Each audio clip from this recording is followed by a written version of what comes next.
Maka orang yang menunda taubat itu, kata Imam Al-Ghazali, akan mengakibatkan orang yang bersangkutan itu akan terasa berat dalam melakukan kebaikan-kebaikan. Nah, gitu. Makanya tidak boleh kita menunda-nunda taubat. Jadi kalaupun bisa, ketika kita melakukan kesalahan, lalu kita bertobatlah kepada Allah. Walaupun kesalahan yang sama kita lakukan di dalam sehari itu 70 kali. Begitu. Artinya kita jangan bosan-bosan bertobat.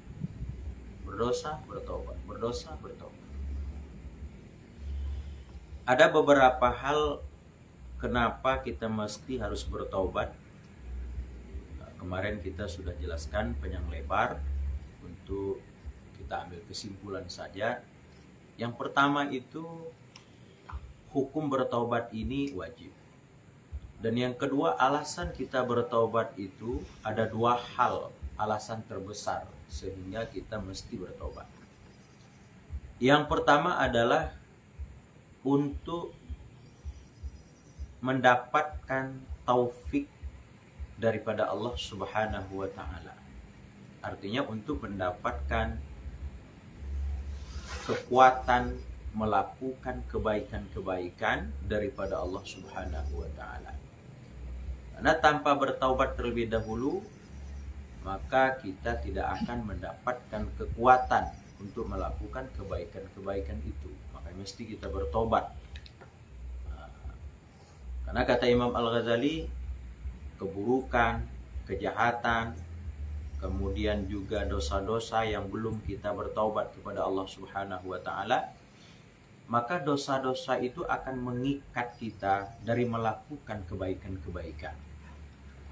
Makanya logis, ada sebahagian kita mungkin barangkali rumahnya dekat masjid, pengajiannya di dekat rumah, atau kebaikan-kebaikan yang lain yang mungkin ada di mata kita, di depan kita.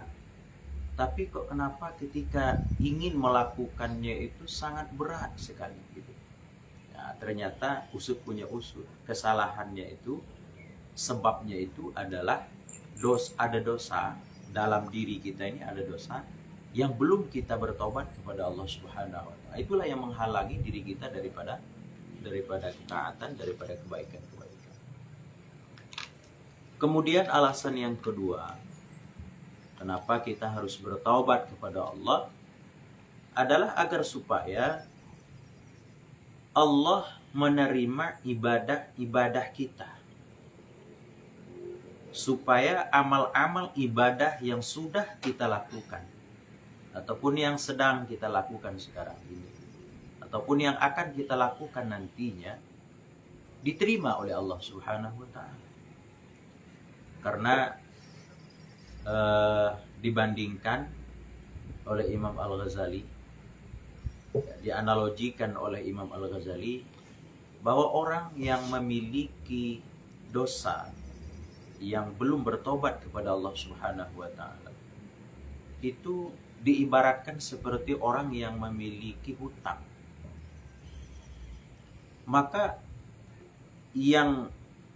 orang yang memberikan hutang, orang yang memberikan hutang, dia tidak akan menerima hadiah daripada orang yang berhutang.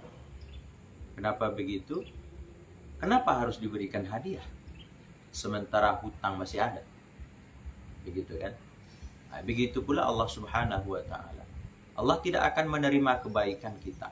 Allah tidak akan menerima ibadah-ibadah kita kalaulah dosa yang lama belum terampuni. Jadi bagaimana kita minta diterima amal ibadah kita sementara dosa-dosa di masa lampau, di masa lalu belum kita mohon ampun kepada Allah Subhanahu